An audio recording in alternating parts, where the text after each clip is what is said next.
सत साहेब बंदी छोड़ पूर्ण ब्रह्म परमात्मा परम पूज्य पिताजी सदगुरु रामपाल जी के चरणों में दास भाग्येश का कोटि कोटि दंडवत प्रणाम। बंदी छोड़ सदगुरु रामपाल जी की कृपा से ज्ञान यज्ञ मुक्ति बोध का पठन। सभी भाई बहनों को दास का प्यार भरा सत साहेब।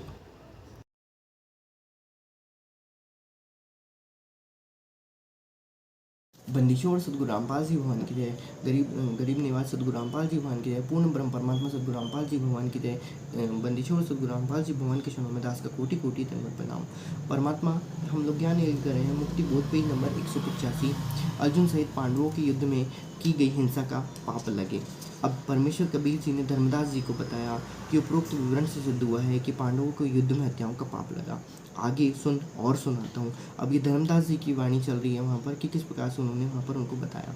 दुर्वासा ऋषि के श्राप पर यादव कुल आपस में लड़कर प्रभास क्षेत्र में यमुना नदी के किनारे नष्ट हो गया।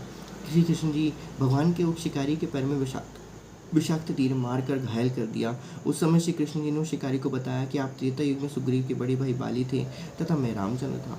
आपको मैंने धोखा देके वृक्ष की ओट में देकर मारा था। आज अपने वह बदला प्रत्युष हो चुका है। पांचों पांडवों को पता चल गया कि यादव आपस में लड़ रहे हैं। वे द्वारका पहुंचे। वहां गए जहां पर श्री कृष्ण जी तीर से घायल तड़प रहे थे। तड़पना हर किसी के बस की बात नहीं थी। तो पूर्ण जो ब्रह्म होता है, पूर्ण ब्रह्मात्मा जो होता है, वो कभी तड़पता वड़पता नहीं है। तो ये यहाँ पर कहने की बात है। तो ये कहने की बात है यहाँ पर कि ये पूर्ण परमात्मा यहाँ पर नहीं थे, क्योंकि ये तड़प के मर रहे थे। तो इनकी पॉसिबिलिटी नहीं हो सकती कि ये क्या हो, पूर्ण ब्रह्म हो।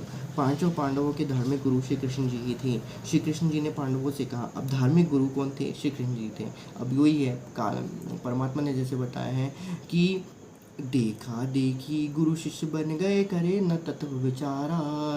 गुरु शिष्य दोनों आके सिर पर काल ठोके पण जा रहा। तो ये बिना देखा देखी यदि कोई गुरु को धारण करता है, बिना देखा सीखी करता है, तो उन दोनों के मस्तक पे क्या होता है, काल तो होता ही होता है, और दोनों को क्या कहते हैं, काल पंजाड़ा मारता है। जिस प्रकार से श्री कृष्ण जी ने अपना, उनको पता था कि पूर्ण ब्रह्म परमात्मा आए हैं, मतलब इसलिए हम ये तत्व ज्ञान होता है, बहुत इंपॉर्टेंट तत्व ज्ञान होता है कि वहाँ पर उनको पता था कि ये पूर्ण ब्रह्म है। तो उसको पूर्ण ब्रह्म से क्या करना है, श्री कृष्ण को वहाँ पर भैया उनको दंडवत प्रणाम करके उनसे दीक्षा ले लेनी चाहिए थी, उनकी शरण में आ जाना चाहिए था। सिर्फ एक यज्ञ के लिए उन्होंने बता दिया कि ये पूर्ण ब्रह्म है। तो कहने का भाव यहाँ पर ये कि ये जो प्रेरणा परमात्मा ने करी, ये सिर्फ उन्हीं ने, परमात्मा ने ही प्रेरणा करी है। क्योंकि यदि ऐसा होता तो वो परमात्मा की शरण में चले जाते, उनसे मंत्र नाम लेते, उन्हें हम देते, वो तो ऊपर चले जाते। लेकिन वही कहीं ना कहीं वही बात आ जाती है आखिरकार कि भैया भगवान को अपनी महिमा खुद ही गानी पड़ती है, अपने आप को खुद ही समझाना पड़ता है कि देखो ये जो सदगुरु रामपाल जी भगवान आए हैं, ये क्या है, भगवान है। तो वो उनकी ही प्रेरणा से कोई प्रेरणा पात्र या कृपा पात्र व्यक्ति होता है, वही उनको बता सकता है। नहीं तो इसको यहाँ इतना सारा सब कुछ यहाँ पर लिखने की जरूरत क्या थी। मतलब उनको पांचों की बुद्धि में, छठों की बुद्धि में जो कृष्ण भगवान भी थे, उनकी बुद्धि में भी ये बेचारी ये बात तो नहीं आई ठीक ढंग से कि भैया ये पूर्ण ब्रह्म परमात्मा, तो मुझे यहाँ से क्या करना है, आगे जाना है। तो परमात्मा ने वही लिखा है, तैसी तो 33 ततना लहा कीने न लपाया पार। 87 देव में कोई न पद में लीन, 33 ततना लहा कीने न पाया पार।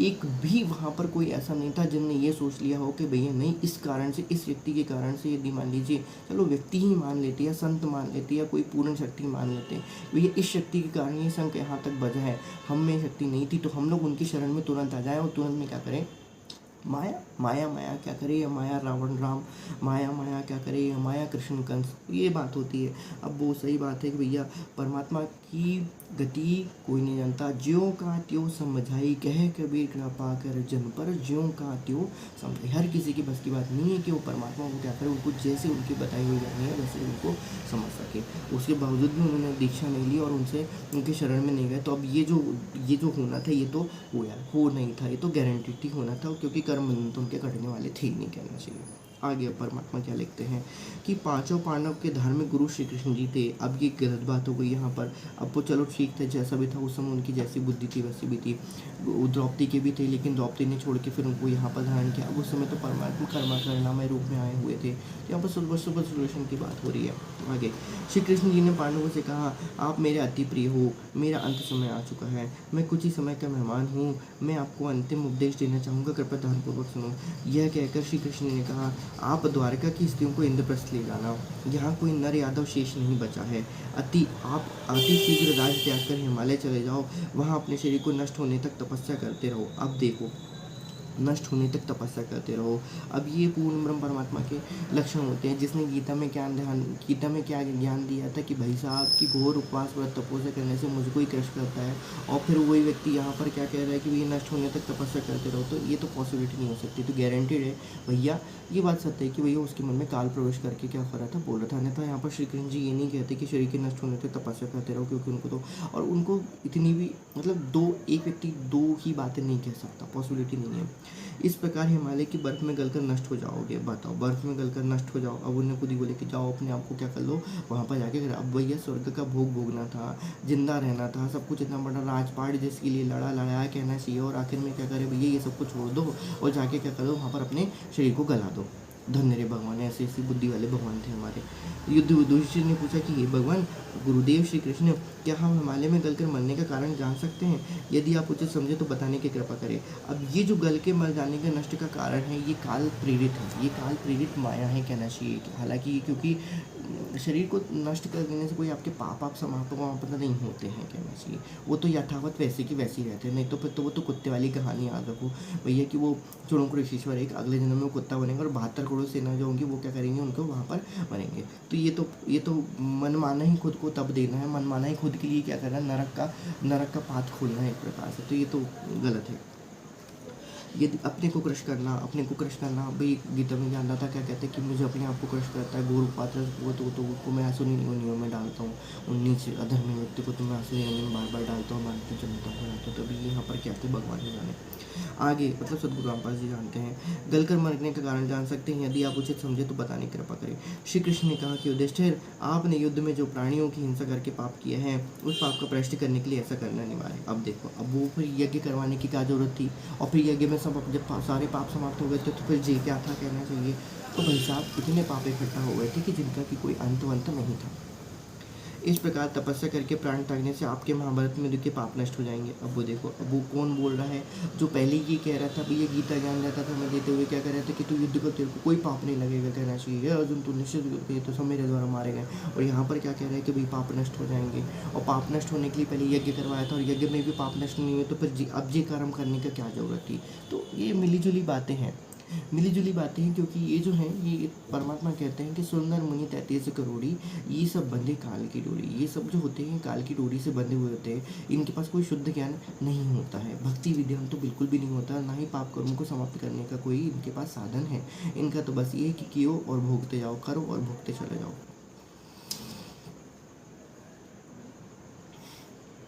आगे के पेज नंबर 185 आगे के पैराग्राफ में परमात्मा लिखते हैं, कबीर जी बोले कि हे धर्मदास, श्री कृष्ण जी के मुख से उपरोक्त वचन सुनकर अर्जुन आश्चर्य में पड़ गया। सोचने लगा कि श्री कृष्ण जी आज फिर कह रहे हैं कि युद्ध में किए गए पाप ऐसी विधि से नष्ट होंगे। अर्जुन अपने आप को रोक नहीं सका। बिल्कुल सही बात है, उसको रोकना भी नहीं चाहिए था। उसने श्री कृष्ण जी से कहा कि हे भगवान, क्या मैं आपसे अपनी शंका का समाधान करा सकता हूँ? वैसे तो गुरुदेव यह मेरी गुस्ताखी है, गुस्ताखी अर्थात यह मेरा अच्छी बात नहीं है, क्योंकि गुरु मतलब सोच रहेगा नहीं शुक्ल है ना, वही बात आती है। क्षमा करना, क्योंकि आप ऐसी स्थिति में कि आपसे ऐसी वैसी बातें करना उचित नहीं जान पड़ता। यदि प्रभु मेरी शंका का समाधान नहीं हुआ तो ये शंका रूपी कांटा आयु पर्यंत खटकता रहेगा। भाई बात सही है, मैं चैन से जी नहीं सकूंगा। श्री कृष्ण ने कहा कि अर्जुन, तू जो पूछना चाहता है निसंकोच होकर पूछ, मैं अंतिम श्वास से गिर रहा हूँ, जो कहूँगा सत्य कहूँगा। अर्जुन बोला कि हे श्री कृष्ण, आपने तो भगवत गीता का ज्ञान देते समय कहा था कि अर्जुन तू युद्ध कर, तुझे युद्ध में मारे जाने वाले का पाप नहीं लगेगा, तू केवल निमित्त मात्र बन जा। ये सर्व योद्धा मेरे द्वारा पहले ही मारे जा चुके हैं। प्रमाण गीता नंबर अध्याय 11 श्लोक नंबर 33 और 32 में आपने यह भी कहा था कि अर्जुन युद्ध में मारा गया तो स्वर्ग को चला जाएगा, यदि युद्ध जीत गया तो पृथ्वी के राज्य का सुख भोगेगा।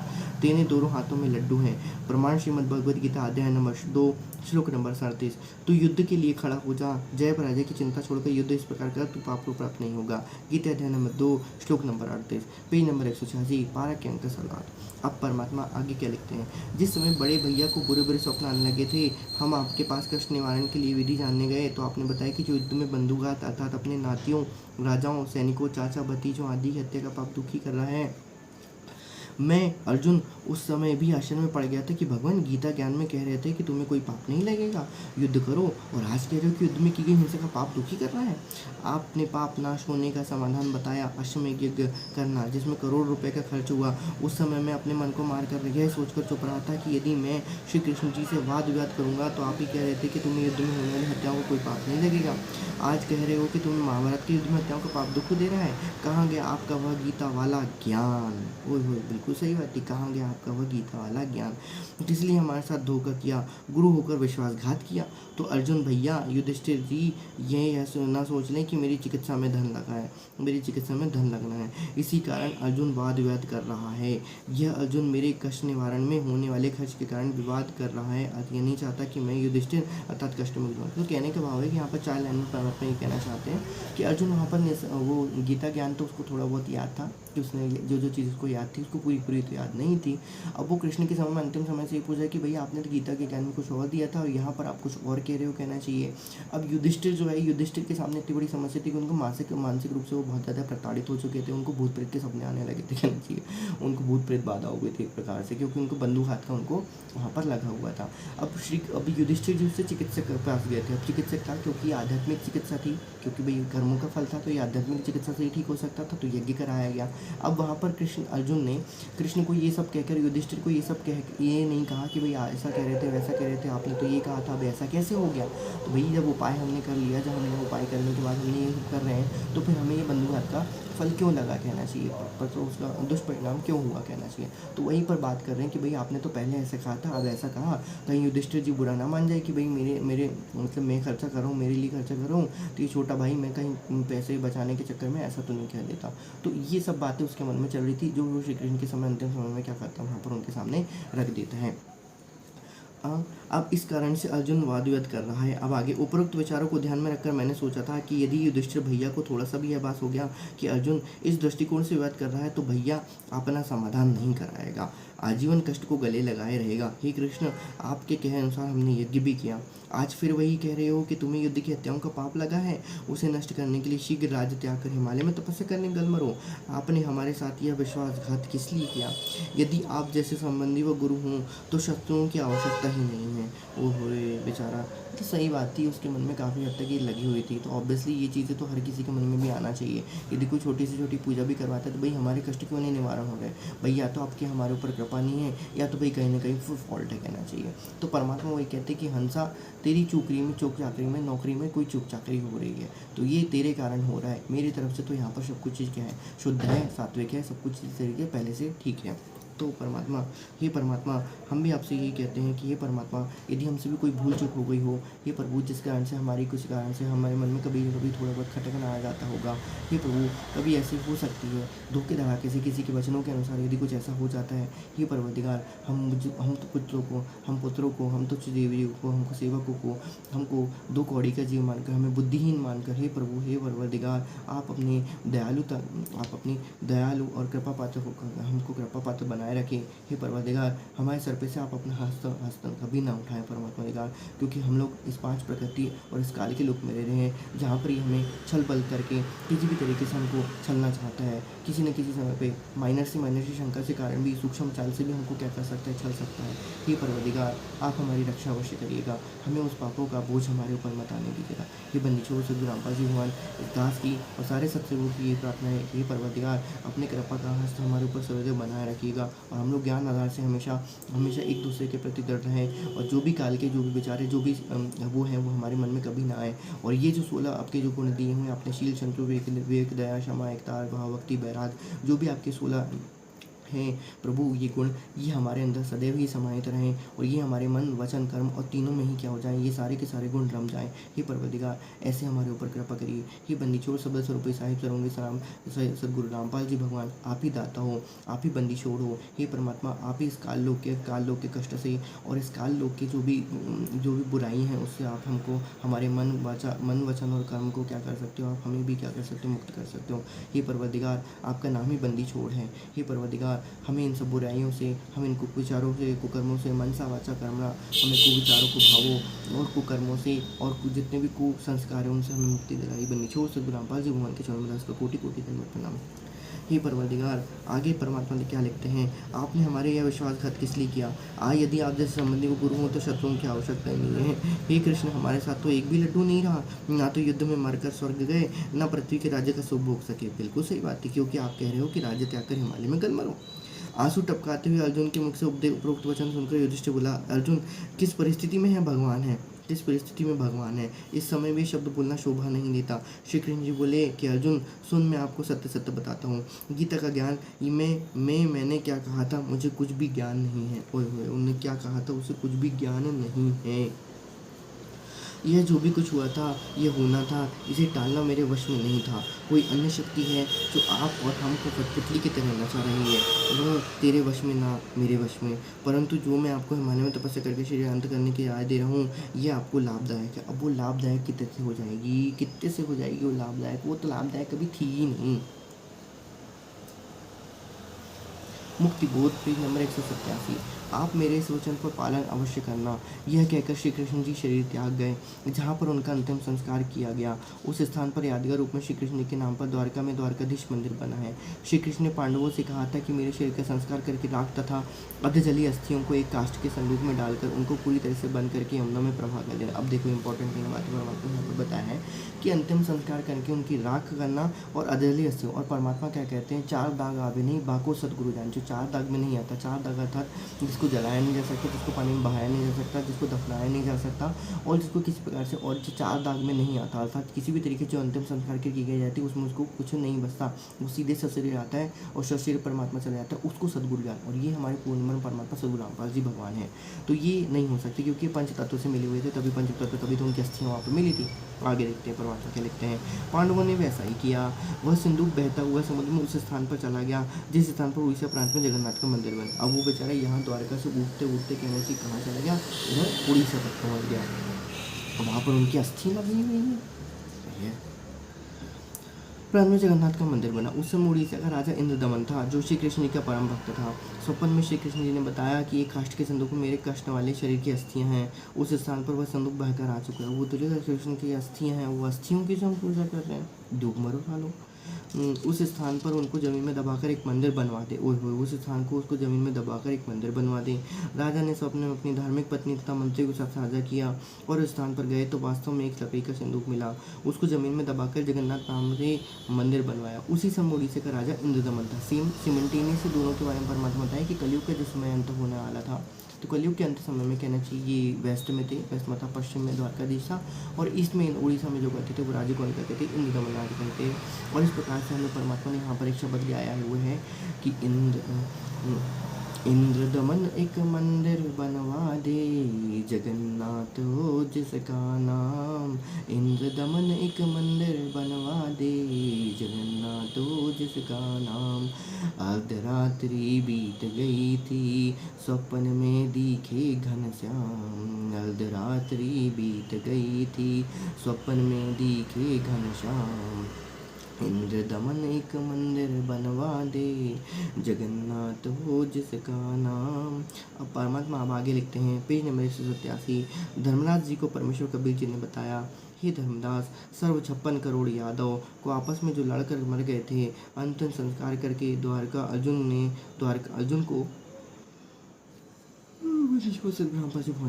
अर्जुन को द्वारका में छोड़कर चारों भाई इंद्रप्रस्थ चले गए। अर्जुन को छोड़कर बाकी सारे के सारे पहले जो थे वो इंद्रप्रस्थ चले गए। अकेला अर्जुन द्वारका की स्त्रियों तथा श्री कृष्ण जी की गोपियों को लेकर आ रहे थे। रास्ते में जंगली लोगों ने अर्थात जंगली भीलों ने वहाँ अर्जुन को पकड़कर पीटा। अर्जुन के पास अपने गांडीव धनुष था जिससे महाभारत का युद्ध जीता था, परंतु उस समय अर्जुन से वही धनुष नहीं चला। अपने आप को शक्तिहीन जानकर अर्जुन कायरों की तरह ये सब देखता रहा। वे जंगली व्यक्ति स्त्रियों के गहने लूट कर ले गए तथा कुछ स्त्रियों को भी अपने साथ ले गए। शेष स्त्रियों के साथ लेकर अर्जुन ने इंद्रप्रस्थ को प्रस्थान किया तथा मन में विचार किया कि श्री कृष्ण जी धोखेबाज या विश्वासघाती। अब बेचारे वो धोखेबाज तो नहीं थे, जितना उनको ज्ञान था उतना उन्होंने उनको बता दिया। यही बात है कि देख तत्व ज्ञान किया ना बेचारा, गुरु शिष्य दोनों के सिर पे काल धसे पंजारा कहना चाहिए। तो पंजारा ही धसा था। जिस समय मेरे को युद्ध कराना था तो शक्ति प्रदान कर दी, उसी धनुष से मैंने लाखों व्यक्ति को मौत की घाट उतार दिया। आज मेरा बल छीन लिया, मैं कायरों की तरफ पिटता रहा।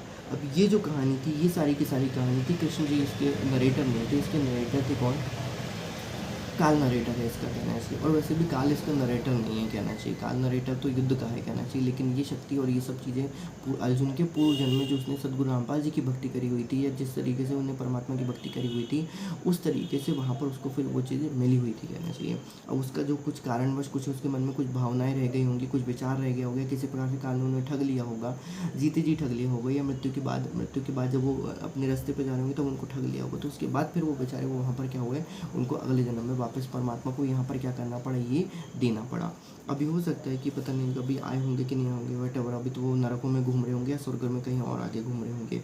तो वही बात लिखी हुई है कि जिस प्रकार मेरे से युद्ध कराना था तो शक्ति प्रदान कर दी। अब ये कांड किया गया धरा किसका है, ये सब काल का किया धरा है। तो जिस समय युद्ध करवाना होता है, किसी प्रकार का कोई महापाप करवाना होता है, यदि किसी प्रकार का कुछ उसको बलात्कार वगैरह करवाना होता है, यदि किसी प्रकार का उसको कोई अधर्म करवाना होता है, तो काल उस समय क्या कर देता है, इन लोगों को क्या कर देता है, शक्ति दे देता है। जिस प्रकार ये तो सर्वविदित है, ठीक है, शक्ति दे देता है। और शक्ति प्रदान करने के बाद अब उसके बाद क्या कर देता है, उससे वो शक्ति या क्या कर देता है, उससे शक्ति और उसकी बुद्धि और उसका बल जो होता है उसे छीन लेता है, और फिर उसकी दुर्गतियाँ उसको क्या कर देता है, चालू करवा देता है। आज मेरा बल छीन लिया, मैं कायरों की तरफ पिटता रहा, मेरे से वही धनुष नहीं चला। कबीर परमेश्वर जी ने बताया कि धर्मदास श्री कृष्ण जी छलिया नहीं था, वह सर्व सफल काल ब्रह्म ने किया था, जो ब्रह्मा विष्णु शिव का पिता है। सही बात है, वो सर्व कपट काल ब्रह्म ने किया था, जो कि ब्रह्मा विष्णु शिव का क्या है, पिता है, जिसके समक्ष विष्णु जी तथा शिव जी आदि कुछ वश नहीं चलता। उपरोक्त कथा सुनकर धर्मदास जी ने प्रश्न किया। धर्मदास जी ने कहा कि परमेश्वर कबीर साहब बंदी छोड़ दी, सदगुरु रामपाल जी भगवान जी, आपने तो मेरी आंखें खोल दी है प्रभु। हिमालय में तपस्या करके युधिष्ठिर का तो केवल एक पैर का पंजा ही बर्फ से नष्ट हुआ था तथा अन्य के शरीर गल गए थे। और वो देख रहे कि पंजा ही बर्फ से नष्ट हुआ था तथा अन्य के शरीर गल गए थे। लेकिन ये हमारे किसी महाभारत की हिमालय पर्व में ये कहानी आती है, और उन्होंने बहुत सा अल्टर्ड टेक्स्ट को अल्टर्ड कर दिया है, क्योंकि हमें जानते हैं कि टेक्स्ट का अल्टर्ड जब बख्तियार खिलजी ने जब वहाँ पर नालंदा के विश्वविद्यालय को जलाया था, तो उसमें बहुत सारी ये अल्टर्ड टेक्स्ट को क्या कर दिया था, जला के राख कर दिया था।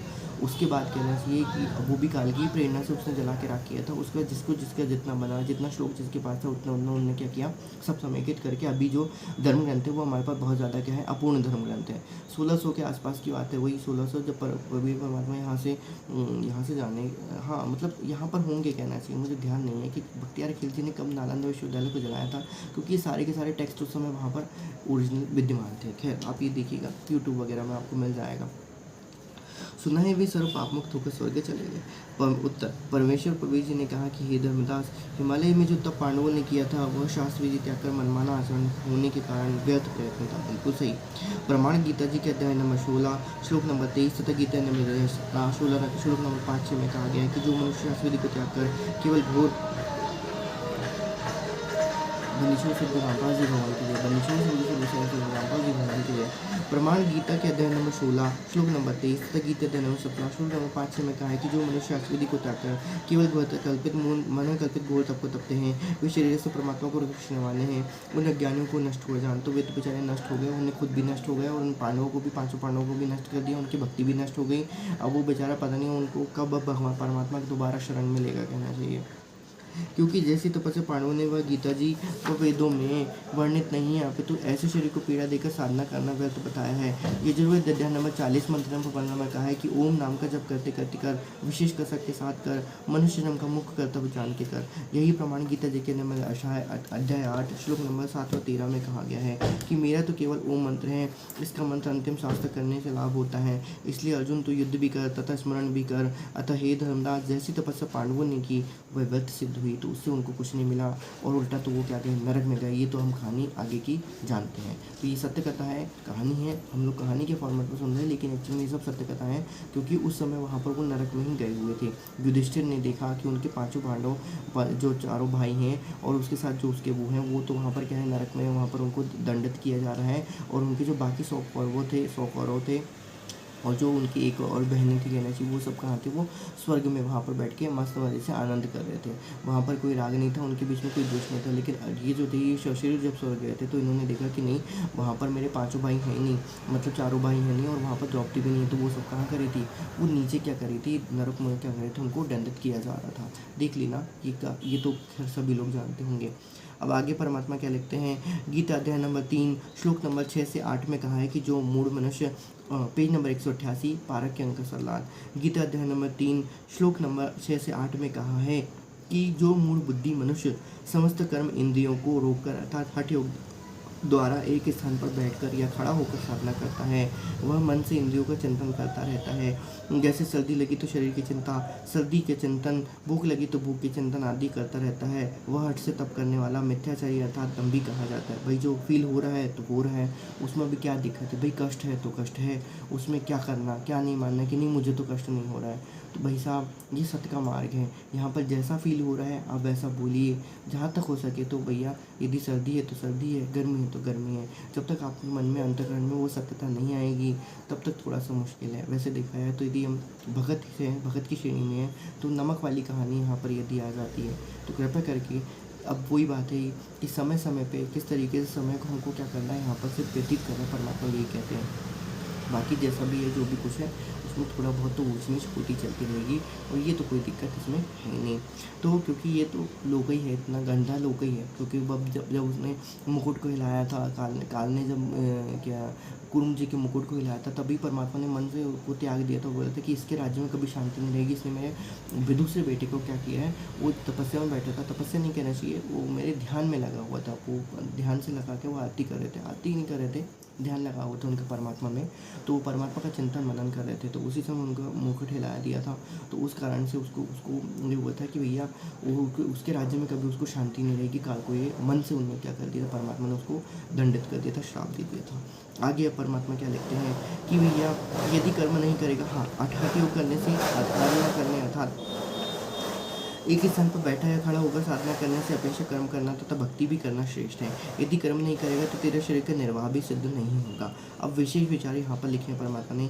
श्रीमद् भगवद गीता में ज्ञान दो प्रकार का है, एक तो वेदों वाला तथा दूसरा काल ब्रह्म द्वारा सुनाया लोक वेद वाला। अब ये परमात्मा ने यहाँ पर बहुत स्पेशल थिंग यहाँ पर लिखी हुई है, जिसको हमको नोट करना चाहिए अपने हृदय में। कान, आँख, नाक, कान, ध्यान सारी 10 इंद्रियों को एक साथ देख के, एक साथ रख के सुनत मनोकॉन्सियस को ध्यान कर ग्रहण करना चाहिए कि गीता में दो प्रकार का ज्ञान है। पहला तो वेदों वाला, जो कि उसको पता है कि वेदों में क्या लिखा है, उसका थोड़ा थोड़ा अंश मात्र उसने सारांश निकाल के वहाँ पर बताया। दूसरा उसने बताया है काल ब्रह्म द्वारा सुनाया हुआ लोक वेद वाला।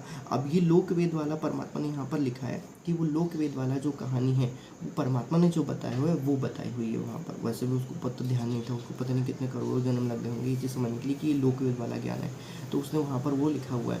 पर उसने एक बात बहुत अच्छी वहाँ पर लिखी जो कि परमात्मा ने ही उससे बुलाई है कि भैया तत्वदर्शी संतों के पास जा, उनसे प्रणाम कर, दंडवत प्रणाम कर। उससे दंडवत प्रणाम करने से वो तुझे उपदेश देंगे और उनके बाद फिर तू उस परम धाम को क्या होगा वहाँ से प्राप्त होगा। और उसको पंथ जपने का ओम तत्सत इति निवेदेश त्रिविधे ब्रह्मण स्मृते, ये उसका मंत्र है। तो अब आगे परमात्मा क्या लिखते हैं, यह ज्ञान गीता अध्याय नंबर 3 श्लोक नंबर 6 से 8 वाला ज्ञान, वेदों वाला ज्ञान ब्रह्मकाल ने बताया है। श्री कृष्ण जी द्वारा भी काल ब्रह्म ने पांडवों को लोकवेद सुनाया जिससे तप हो जाता है। श्री कृष्ण जी द्वारा भी काल ब्रह्म ने पांडवों को लोकवेद सुनाया जिससे तप हो जाता है। ये कौन सी वाली कहानी है, वो बाद वाली कहानी कि ये यज्ञ कर लो तो ऐसा हो जाएगा, पांडवों गल जाओ तो ये हो जाएगा, ऐसा कर लो तो वैसा हो जाएगा। तब से फिर भी राजा बन जाता है, कुछ सिद्धियां प्राप्त हो जाती हैं, मोक्ष नहीं होता तथा ना ही पाप नष्ट होते हैं, क्योंकि पाप तो द्यो की त्यों रहेंगे। वो तो पूर्ण परमात्मा की शरण में जाने से ही क्या होंगे, आपके पाप उस समय क्या हो जाएंगे, हल्के हो जाएंगे, कट जाएंगे। हे धर्मदास, पांचों पांडवों ने विचार करके अभिमन्यु पुत्र परीक्षित को राज तिलक कर दिया। विचार करके अभिमन्यु के पुत्र राजा परीक्षित को राज तिलक कर दिया। द्रौपदी, कुंती, अर्जुन, भीम, युधिष्ठिर की माता तथा पांचों पांडव श्री कृष्ण जी के आदेश अनुसार हिमालय पर्वत पर जाकर तप करने लगे। कुछ ही दिनों में आहार अभाव से उनके शरीर समाप्त हो गए। आहार के अभाव से उनके शरीर समाप्त हो गए, मतलब इन्होंने संथाला ले लिया कि खुद ही भूख पैसा हमको खाना नहीं है, खाना नहीं है, खाना नहीं है। और फिर वहाँ पर क्या हो गया, एक दिन क्या हुआ, उनको धीरे से वो सारा के अंदर कोलैप्स हो गया और वो ऊपर चले गए। ऊपर तो नहीं गए, उल्टे ऊपर तो गए, मतलब नरक में गए, लेकिन वहाँ पर वही बात आती है। तो संथाल उन्होंने किया था, खुद का उन्होंने किया था। और यदि इतनी उनमें थोड़ी होती तो योग विधि से भी त्याग सकते थे, लेकिन उनको योग विधि पता ही नहीं थी कि योग विधि से किस तरीके से शरीर को त्यागा जाता है। क्योंकि परमात्मा कहते हैं कि योग विधि से शरीर त्यागने की जो सिद्धि होती है वो जो ऋषि हैं उनके पास है, जो कुछ ऋषि जैसे रोमेश ऋषि जैसे ऋषियों के पास है, और काल ब्रह्म के पास है, दुर्गा के पास है। ये लोग अपनी इच्छा से अपना क्या करते हैं, शरीर को सूक्ष्म करते हैं, शरीर में शरीर को मतलब अपने शरीर को त्यागते हैं और फिर दूसरे ब्रह्मांड में जाके दोबारा से अपने शरीर को नए अपनी इच्छा अनुसार धारण करते हैं। लेकिन जो इच्छा अनुसार रूप धारण करने की जो विद्या है वो सिर्फ और सिर्फ किसके पास है? काल ब्रह्म के पास है। दुर्गा के पास है कि नहीं पता नहीं, मुझे ध्यान नहीं है, सत्संग में सुना था, लेकिन काल ब्रह्म के पास तो है। लेकिन वो ऋषियों के पास ये सिद्धि नहीं है कि वो अपनी इच्छा अनुसार दूसरा रूप क्या कर सकते हैं? धारण कर सकते हैं। आगे परमात्मा क्या लिखते हैं कि कुछ ही दिनों में आहार के अभाव से उनके शरीर समाप्त हो गया। केवल युधिष्ठिर का शरीर शेष रहा। उसके पैर का एक पंजा बर्फ में गल पाया था। युधिष्ठिर ने देखा कि उसके परिजन मर चुके हैं, उनके शरीर की आत्माएं निकल चुकी हैं, सूक्ष्म शरीर युक्त आकाश को जानने लगी हैं। तब युधिष्ठिर ने भी अपना शरीर त्याग दिया तथा सूक्ष्म शरीर युक्त युधिष्ठिर कर्मों के संस्कारवश अपने पिता धर्मराज के लोक में चला गया। ये तो बात है, सचिव शरीर को तो यहीं त्यागना पड़ेगा। तो मतलब कहने की बात ये है कि जो हमें अभी तक बताई गई थी युधिष्ठिर शरीर गए थे स्वर्ग, ये वहाँ पर परमात्मा लिखा है, तो भाई ये चीज़ गलत है। उन्होंने योग विधि से अपने आप को सूक्ष्म शरीर किया और फिर वहाँ से हो गए, ये नहीं कि शरीर गए थे, तो ये गलत है। शरीर को त्याग दिया तो शरीर को त्याग दिया, परमात्मा लिखा है, मतलब वो एफिडेविट है। धर्मराज ने अपने पुत्र को बहुत प्यार किया तो उसको रहने का मकान बताया। मतलब वही कुछ समय पश्चात काल ब्रह्म ने युधिष्ठिर में प्रेरणा की। अब देखो ये काल जो है, ये परमात्मा कहते हैं कि सब निषिदिन करत आहारो, इस रोग का काल है राजा, निषिदिन करत आहारो, मन माया हो बसरी, माया के सब काम। तो मन माया काल में तीनों में कोई अंतर है ही नहीं, तीनों की दोनों ऐसे आपस में रसे बसे हैं जैसे कि इन तीनों में कोई अंतर है ही नहीं। तो पश्चात काल ब्रह्म ने युधिष्ठिर में प्रेरणा करी। उस समय अपने भाइयों, पत्नी द्रौपदी तथा माता कुंती की याद सताने लगी। अब भाइयों, पत्नी द्रौपदी तथा माता कुंती की याद सताने, अब स्वर्ग में चले गए तो काहे की याद आनी चाहिए, लेकिन फिर भी याद आ रही थी, तो याद आ रही थी। इसलिए परमात्मा हमें यहाँ पर कहते हैं कि भैया जो भी कुछ है तुम्हारा सिर्फ यहीं पर है, इसके आगे तुम्हारा नहीं है। बाकी सब जो है उनकी याद, उनकी मोह ममता का जाल निकाल सतावत नहीं, सब लोग में चल रही सोता, यहाँ न लावे तेरी। तो ये सब काल ब्रह्म का किया हुआ करा धराया है। तो युधिष्ठिर ने अपने पिता धर्मराज से कहा कि ये धर्मराज, मुझे मेरे परिजनों को मिलाइए, मुझे उनकी याद करे। अब उसका परिजन तो कौन था? वो धर्मराज परिजन था उसका। उसके बावजूद भी वो बोल रहे कि नहीं, मुझे परिजनों की याद सता रही है। धन्य ईश्वर। धर्मराज ने कहा, युधिष्ठिर वह तेरा परिवार नहीं था, तेरा परिवार तो यह है, तू मेरा पुत्र है। अर्जुन स्वर्ग के राजा इंद्र का पुत्र है, भीम पवन देव का पुत्र है, नकुल नासत्य का पुत्र है तथा सहदेव दस्त्र का पुत्र है। नासत्य तथा दस्त्र ये दोनों अश्विनी कुमार हैं, जो अश्वरूपधारी सूर्य देव तथा अश्वी घोड़ी रूपधारी सूर्य की पत्नी संज्ञा के संभोग से उत्पन्न हुए थे। सूर्य के घोड़े के रूप में नाम पहचान कर सूर्य पत्नी ने, जो घोड़ी रूप धार कर जंगल में तप कर रही थी, अपने धर्म की रक्षा के लिए घोड़ी रूपधारी सूर्य को पृष्ठभाग पीछे की ओर नहीं जाने दिया तथा उस घोड़े से अभिमुख रही।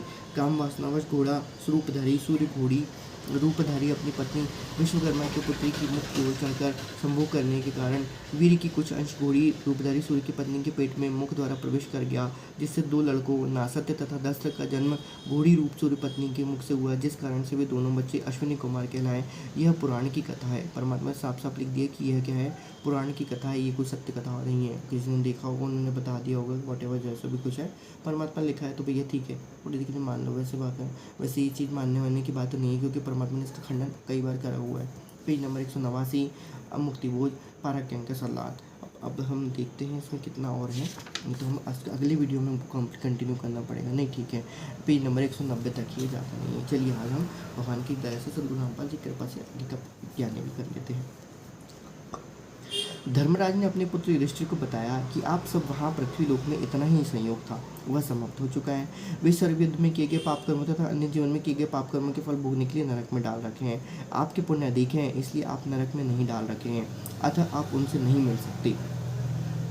बस काल ब्रह्म की पल पर प्रेरणावश होकर युधिष्ठिर ने उन भाइयों से मिलने की हट किया। भीम, अर्जुन, नकुल, द्रौपदी और कुंती से मिलने का हट किया। धर्मराज ने एक यमदूत को कहा कि आप युधिष्ठिर को इसके परिवार से मिलाकर शीघ्र लौटा लाना।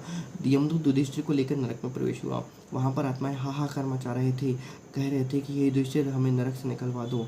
मैं अर्जुन हूँ, कोई कह रहा था कि मैं भीम हूँ, मैं नकुल हूँ, मैं सहदेव, मैं कुंती हूँ, द्रौपदी।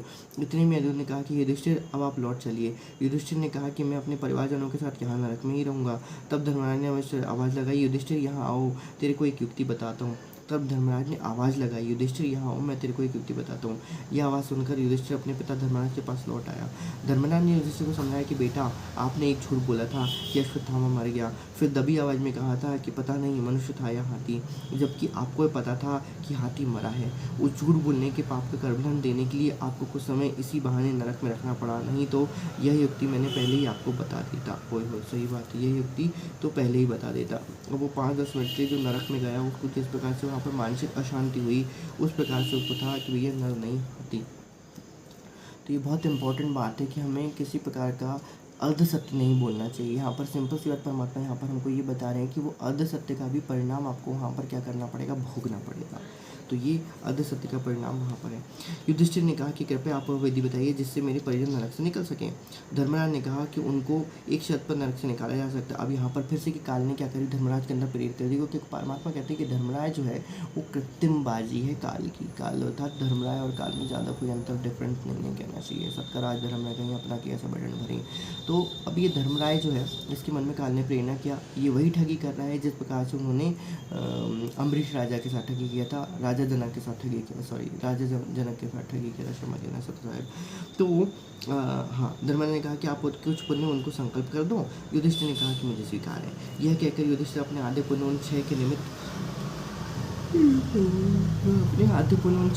संकल्प कर दिए। वे 6 नरक से बाहर आकर धर्मराज के पास जहाँ युधिष्ठिर खड़ा था उपस्थित हो गए। उसी समय इंद्रदेव आया, अपने पुत्र अर्जुन को साथ लेकर चला गया। पवन देवता आया, अपने पुत्र को साथ लेकर चला गया। इसी प्रकार अश्विनी कुमार आयन सहदेव को साथ लेकर चले गए।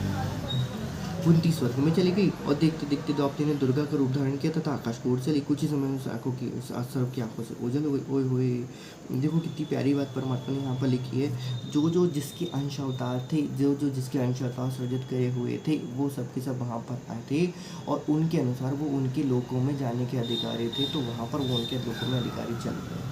अब इसने तो क्या कही, इसने अपनी पूंजी की कमाई वहाँ पर क्या कर दी, खत्म कर दी और वहाँ पर उन्होंने अपनी पूंजी ली और वहाँ से वो निकल के अपने अपने लोकों में चले गए, उनकी वो जाने उनकी कामना में। धर्मराज जी को उपरोक्त कर सुनाई, तत्पश्चात सर्वकाल के जाल को समझाया। कबीर परमेश्वर जी ने बताया कि हे धर्मदास, काल ब्रह्म की प्रेरणा से 21 ब्रह्मांडों के प्राणी कर्म करते हैं। काल ब्रह्मांड की प्रेरणा से 21 ब्रह्मांडों के प्राणी कर्म करते हैं। अब कर्म कौन से होते हैं, वो जो काल ने जो कर्म करवा के रखा है, मारना कूटना, छीन ले, लूट ले, फूट ले, ये कर ले, वो कर ले, है ना, कि भगवान की भक्ति ही नहीं करना, चुपचाप बैठे रहना, ये करना होगा, इस तरीके से बकवाद करना, हंसी खेल करना, जुआ ताश के बीड़ी सिगरेट फलाना ये सब करना, ये कर्म करते हैं। जैसा आपने सुना, युधिष्ठिर पुत्र धर्मराज, अर्जुन पुत्र इंद्र, भीम पुत्र पवन देव, नकुल पुत्र नासक तथा सहदेव पुत्र दस थे। द्रौपदी शापवश दुर्गा की अवतार थी जो अपना कर्म भोगने आई थी, तथा कुंती भी दुर्गा के लोक की पुण्यात्मा थी। कुंती भी दुर्गा लोक की पुण्यात्मा थी। वे सर्वकाल प्रेरणा से पृथ्वी पर एक फिल्म चलचित्र बनाने गए थे। जैसे करोड़पति का पुत्र किसी फिल्म में रिक्शा वाले का अभिनय करता है, फिल्म निर्माण के पश्चात अपनी 20 लाख की कार गाड़ी में बैठकर आनंद करता है। भोले वाले सिनेमा दर्शक उसको रिक्शा चालक मानकर उस पर दया करते हैं, उसकी बनावट अभिनय को देखने के अपना बहुमूल्य समय तथा धन नष्ट करते हैं। ठीक इसी प्रकार उपरोक्त पात्रों युधिष्ठिर, भीम, अर्जुन, नकुल, सहदेव, द्रौपदी तथा कुंती द्वारा बनाई गई फिल्म महाभारत के इतिहास को पन्नों को पढ़कर पृथ्वी लोक के प्राणी अपना समय व्यर्थ करते हैं।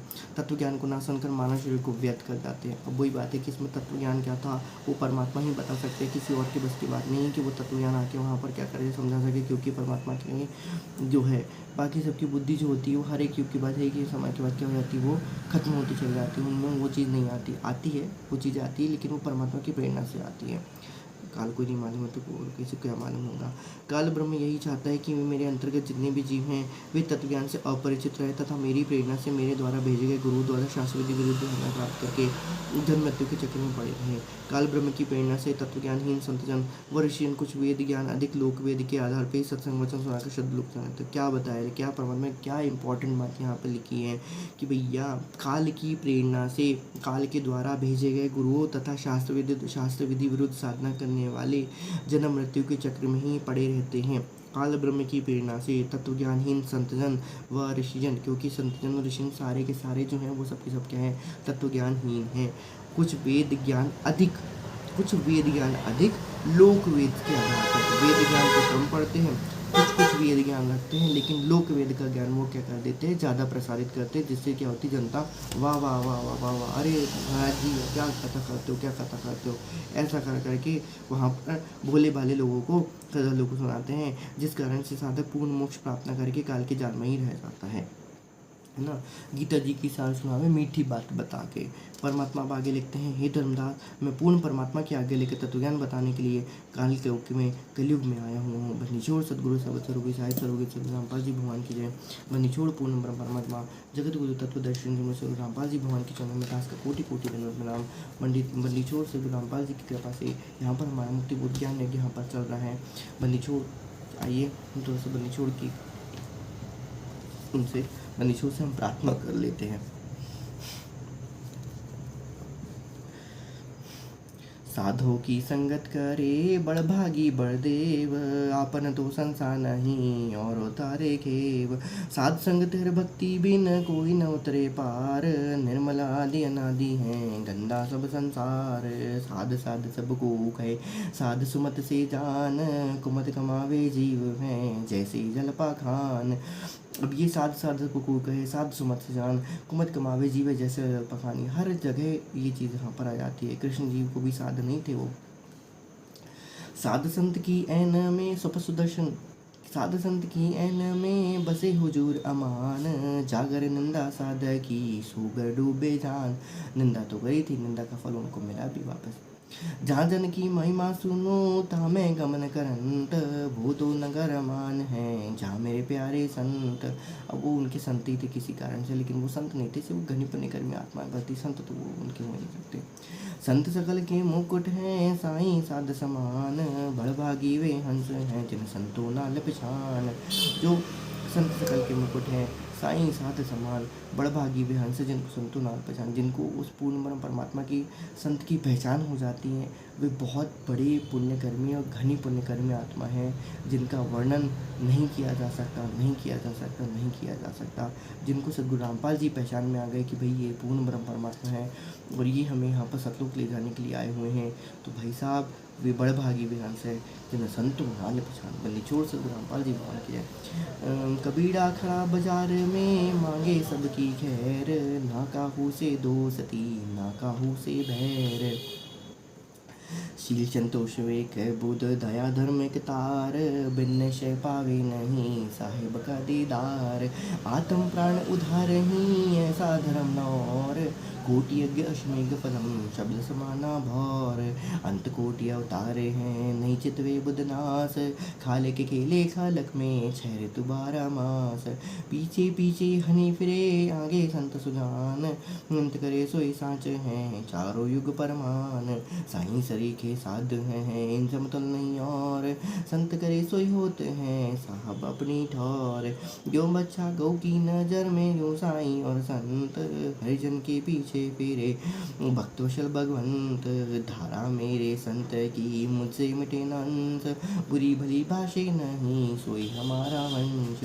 देही माही विदेही है साहब सती स्वरूप, अनंत लोक में रम रहा जाके रंगन रूप।